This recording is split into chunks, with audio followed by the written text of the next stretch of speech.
Kutch university દ્વારા તાજેતરમાં એક આસિસ્ટન્ટ રજિસ્ટ્રાર અને 4 સેક્શન ઓફિસરની ભરતી કરી નિમણૂક કરવામાં આવી હતી. આ ભરતી ગેરકાયદેસર હોવા બાબતે અનેક અરજદારોએ શિક્ષણ વિભાગમાં રજૂઆત કરી હતી. સરકારે મામલો ગંભીર ગણી તપાસ સમિતિની રચના કરી છે. તપાસ સમિતિ દ્વારા યુનિવર્સિટીમાં આજ ફરિયાદ કરનાર અરજદારોને બોલાવી નિવેદન મેળવવામાં આવ્યા હતા. આ ઉપરાંત જે ઉમેદવારો સિલેક્ટ થયા તેની પૂછપરછ કરવા સાથે અન્ય રીતે પણ તપાસ હાથ ધરવામાં આવી છે. વિસનગર MN કોલેજના પ્રિન્સિપાલના વડપણ હેઠળની તપાસ સમિતિના 4 સભ્યો વિવિધ દિશામાં નિવેદનો મેળવી રહ્યા છે. નિવેદનો પરથી તપાસ અહેવાલ તૈયાર કરી શિક્ષણ વિભાગમાં રજૂ કરવામાં આવશે, જેથી આગામી દિવસોમાં આ ભરતી કૌભાંડમાં કડાકા ભડાકા થાય તેવી શક્યતા જોવા મળી રહી છે. કચ્છ યુનિવર્સિટીમાં ગયા મહિને જે 28 નોન ટીચિંગ જગ્યા માટે જે ભરતી પ્રક્રિયાની જે શરૂઆત કરી હતી, એમાં જે અમુક જે નિમણૂકો પણ કરવામાં આવી છે, એ નિમણૂકોમાં શરૂઆતમાં જ આખી ભરતી પ્રક્રિયા શંકાના દાયરામાં હતી. એ બાબતે મેં રાજ્ય સરકારના શિક્ષણ વિભાગમાં અને મુખ્યમંત્રી, શિક્ષણ મંત્રી, રાજ્યપાલ મહોદય, લોકાયુક્ત બધી જગ્યાએ અલગ અલગ ફરિયાદો કરી. એ ફરિયાદના તપાસના ભાગરૂપે આજે વિસનગરની MN કોલેજના આચાર્ય ડૉક્ટર મોટ સાહેબની અધ્યક્ષતામાં 4 જણાની કમિટી ગાંધીનગરથી આજે અત્રે કચ્છ યુનિવર્સિટી સંકુલ ખાતે આવી હતી અને એમણે મારું નિવેદન લીધું. મેં મારા નિવેદનમાં અલગ અલગ જે આ આખી ભરતી પ્રક્રિયામાં જે 50થી પણ વધુ જે ગેરરીતિ આચરણો છે, જે મુદ્દાનું પાલન નથી થયું, UGCની ગાઈડલાઇન, શિક્ષણ વિભાગની ગાઈડલાઇન અથવા તો સ્ટેચ્યુટ પ્રમાણે જેમાં જે કંઈ અનુભવને પ્રાધાન્ય જે કંઈ ગેરરીતિ તમામ મુદ્દાઓ મેં વિસ્તૃત એમની સાથે મારા નિવેદનમાં લખાવ્યા છે. મેં મારા આધાર પુરાવા પણ એમની સાથે આપ્યા છે અને મેં અધિકારીઓ, આ તપાસના અધિકારીઓ કહેવું છે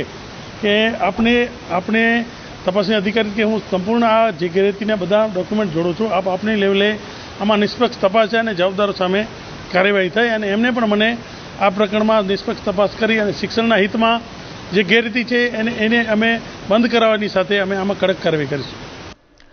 પોરબંદરના લેબોરેટરી સંચાલકને ભુજના 2 શખ્સોએ 10 તોલા સોનાનું બિસ્કિટ 7 લાખમાં આપવાનું જણાવી 3.5 લાખ રૂપિયાની છેતરપિંડી કરી હતી, જેથી પોરબંદરના પાંજરાપોળ પાસે સંજીવની લેબોરેટરી ચલાવતા જિગ્નેશ ઘેટિયાએ પોલીસ ફરિયાદ દાખલ કરાવી છે. જેમાં જણાવ્યા મુજબ તેને 2 માસ પૂર્વે રોકાણ માટે સોનાનું બિસ્કિટ ખરીદ્યું હતું. જો 10 તોલાનું સોનાનું બિસ્કિટ ખરીદવું હોય તો અત્યારે 7 લાખમાં મળશે, જેમાં 3.5 લાખ રૂપિયા એડવાન્સમાં આંગળીયા મારફતે મોકલવા પડશે તેવી વાત કરી હતી અને બિસ્કિટ મેળવી લીધા પછી બાકીની 50% રકમ આપવા જણાવ્યું હતું. આથી જિગ્નેશે કાનજીને કહેવા મુજબ આરીફના નામે આંગળીયામાં 3.5 લાખ મોકલ્યા હતા. ત્યારબાદ બિસ્કિટ મળ્યા ન હતા, તેથી બંને સામે વિશ્વાસઘાત અને છેતરપિંડી અંગે ફરિયાદ નોંધાવતા પોલીસે વધુ તપાસ હાથ ધરી છે. કેન્દ્ર સરકાર દ્વારા રેશન કાર્ડ ધારકોને મળતો અનાજનો જથ્થો તથા વિવિધ માહિતી ઉપલબ્ધ થાય તેમજ લાભાર્થીઓને જુદી જુદી યોજનાઓનો લાભ મળે તે હેતુથી eKYC ફરજિયાત કરવામાં આવ્યું છે. અગાઉ સરકાર દ્વારા eKYC માટે 31 ડિસેમ્બર અંતિમ તારીખ જાહેર કરવામાં આવી હતી, પરંતુ કચ્છ સહિત રાજ્યભરમાં અડધાથી વધુ રાશન કાર્ડ ધારકોની eKYCની કામગીરી પૂર્ણ થઈ નથી, જેથી આ કામગીરીને નવા વર્ષમાં પણ આગળ ધપાવવામાં આવી છે. સરકારી કચેરીઓ eKYC કેન્દ્રો પર પૂરતા સંસાધનોના અભાવે અને છાસવારે સર્વરમાં ખોટી પા થાય છે, જેના કારણે eKYCની કામગીરી પ્રજાજનો માટે પડોજણ સમાન બની છે.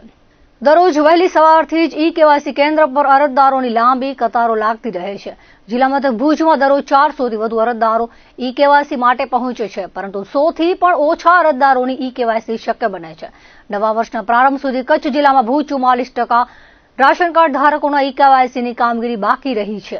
જિલ્લામાં કુલ 5,82,808 રાશન કાર્ડ બનેલા છે, જે પૈકી અત્યાર સુધી 3,24,629 રાશન કાર્ડની eKYC કામગીરી પૂર્ણ થઈ શકી છે, જ્યારે 2,58,179 રાશન કાર્ડની eKYCની કામગીરી બાકી રહી છે. ગાંધીધામ તાલુકામાં સૌથી વધુ 69.64% રાશન કાર્ડના eKYC બાકી રહી ગયા છે. ટકાવારીની દ્રષ્ટિએ ભચાઉમાં 67.25, ભુજ શહેરમાં 56.74, રાપરમાં 44.8, અંજારમાં 41.78, ભુજ ગ્રામ્ય 36.18, ખાવડા વિસ્તારમાં 29.34, નખત્રાણામાં 31.28, માંડવીમાં 30.62, મુન્દ્રામાં 30.45, અબડાસામાં 23.20 અને લખપતમાં 25.52% રાશન કાર્ડના eKYC બાકી રહ્યા છે. કચ્છ જિલ્લામાં કેટલાક એવા કિસ્સાઓ સામે આવ્યા છે જેમાં રાશન કાર્ડમાં જેટલા સભ્યોના નામ સામે હોય તેની સામે ખોટા આધાર નંબર લિંક થયેલા છે. ભૂતકાળમાં રાશન કાર્ડના દુકાનધારકોએ કાર્ડ બંધ ન થઈ જાય તે માટે સાયલન્ટ રાશન કાર્ડ ધારકોના ખોટા આધાર કાર્ડ નંબર નાખી રાશન કાર્ડ અને આધાર કાર્ડ લિંક કર્યા હતા. રાશન કાર્ડ ધારકની જાણ બહાર કરવામાં આવેલ પ્રક્રિયા હવે કેવાયસી માટે પરેશાનીનું કારણ બની છે. સભ્યના નામ સાથે ખોટા આધાર નંબર લિંક થયા હોવાથી સ્માર્ટફોનથી કેવાયસી શક્ય બનતું નથી અને કાર્ડ ધારકોની સુધારા માટે મામલતદાર કચેરીએ ધક્કા ખાવા પડી રહ્યા છે.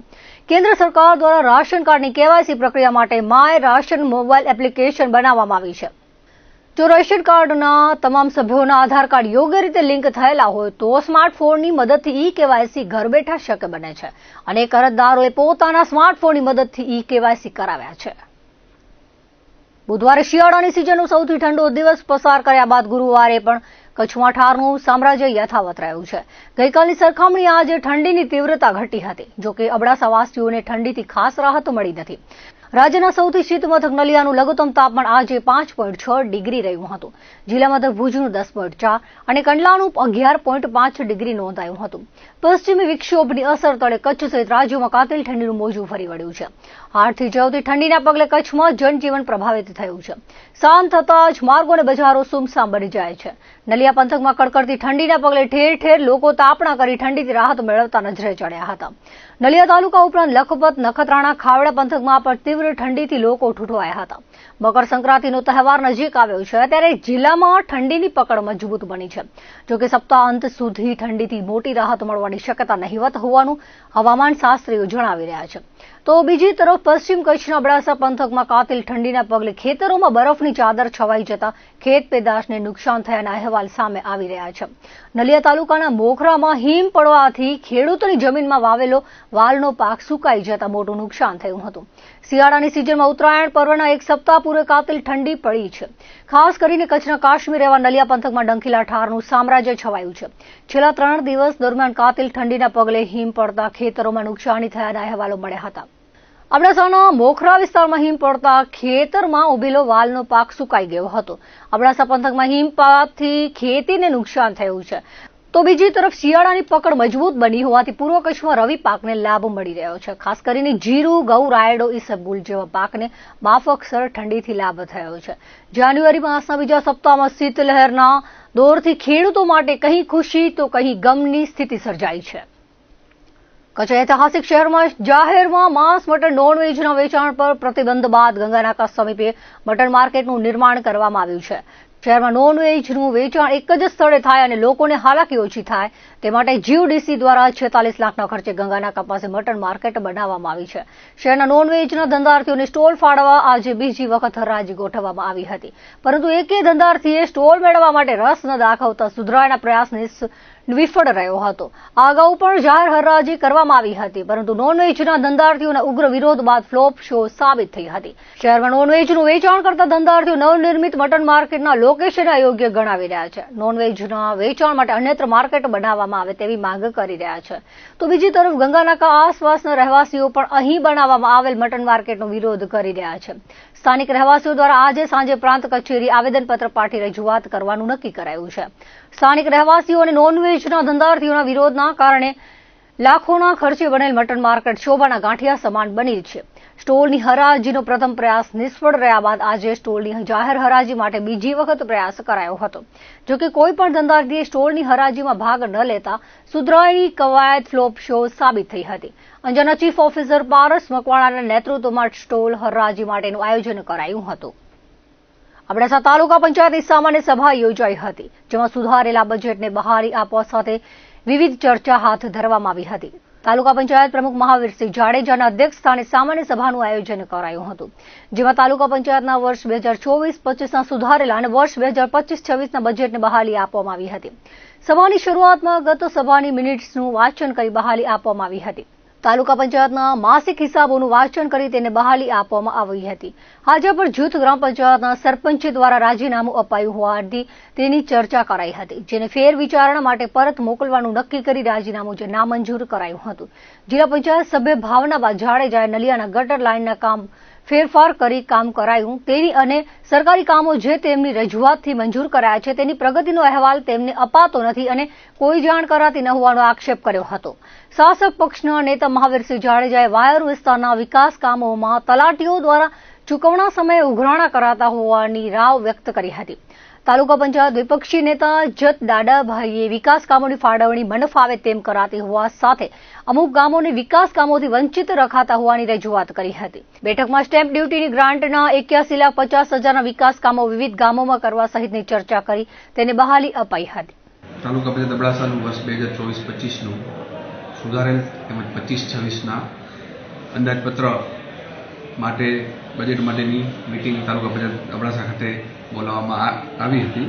તેમાં 30,13,98,000ની પૂરાંતવાળું બજેટ તાલુકા પંચાયત દ્વારા આજે પસાર કરવામાં આવ્યું છે, જેને હવે અવલોકન માટે જિલ્લા પંચાયત ખાતે મોકલી આપવામાં આવશે. સદસ્ય તરફથી અલગ અલગ રજૂઆત મળી હતી. પ્રમુખ સ્થાનેથી આજે પ્રિન્ટિંગ અને જે ઝેરોક્સની કામગીરીનું જે ટેન્ડર છે એને નવી આપણે પ્રક્રિયા કરીએ, ટેન્ડરિંગ પ્રક્રિયા કરીએ ત્યાં સુધી જે અગાઉની એજન્સી છે એને મુદત વધારવા માટેની એક બહાલી આપણે આજે આપવામાં આવી છે. સદસ્યો તરફથી બીજી 2-4 રજૂઆત હતી, બરાબર, એને ધ્યાને લઈ અને એના ઘટતું કરવા માટે આપણે બાંયધરી આપી છે. સાહેબ, એક સરપંચનું રાજીનામું આવ્યું છે. હાજાપરના સરપંચનું રાજીનામું હાજાપરના સરપંચશ્રીના રાજીનામું રજૂ થયેલ છે. એ તાલુકા પંચાયતે ફેરવિચારણા કરવા માટે ગ્રામ પંચાયતને સૂચન કરવા માટે કહ્યું છે. જ્યારે અબડાસા તાલુકા પંચાયતની સામાન્ય સભામાં આયોજનમાં આપણે બજેટની બાલી આપવામાં આવી અને એ 81.5 લાખ રૂપિયા સ્ટેમ્પ ડ્યુટીના વિવિધ ગામોની અંદર જે ક્રાઇટેરિયાની અંદર આવતા ગામોની અંદર વિકાસના કામો લેવાની અંદર આવ્યા એને પણ બાલી આપવામાં આવી. અને જે પણ અબડાસા તાલુકાની અંદર વિકાસ અત્યારે જે તાલુકા પંચાયત દ્વારા જે પણ ગ્રાન્ટો ધારાસભ્યશ્રીની, સાંસદ સભ્યશ્રીની અને ડીએનએફની ઘણી બધી ગ્રાન્ટો અને આપણે રોડ રસ્તા તમે જ્યાં પણ જાઓ ત્યાં ચાલુ જ હોય છે. એ બધા જ કામોની આજે જ્યારે તાલુકા પંચાયત, જિલ્લા પંચાયતના સદસ્યોએ પણ જ્યાં પણ જતા હોય ત્યાં કામની દેખરેખ ત્યાં 2 મિનિટ જોવે અને આપણે સરકાર જે કામ કરી રહી છે એનો પણ ગામ લોકોને કે આ સરકારની આ યોજનામાંથી આ કામ થઈ રહ્યું છે એવી પણ ચર્ચા કરવામાં આવી. જ્યારે અબડાસાના છેવાડાની વિસ્તારની અંદર જ્યારે કામ થઈ રહ્યા છે, બધા જ કોઈ પણ એવું વિસ્તાર નથી જ્યાં પણ તાલુકા પંચાયત, જિલ્લા પંચાયત દ્વારા કામ ન થતા હોય. બધી જગ્યાએ આ વિસ્તારની અંદર ઘણો મોટો વિસ્તાર છે, છતાં પણ બધા જ કામ લેવામાં આવે છે. આગામી સમયની અંદર તાલુકા પંચાયત 15મા નાણાં પંચ અને વિવેકાધીન 2 પણ કામો છે એનું પણ આયોજન કરશું. બધા ગામો, બાકીના ગામોને પણ લઈ લેશું. કોઈ પણ સરપંચોને જે રજૂઆતો આવી છે એ કામો અમે પ્રાયોરિટીમાં લઈએ છીએ અને સમાજને કેમ કામ ઉપયોગી થાય એવા કામો.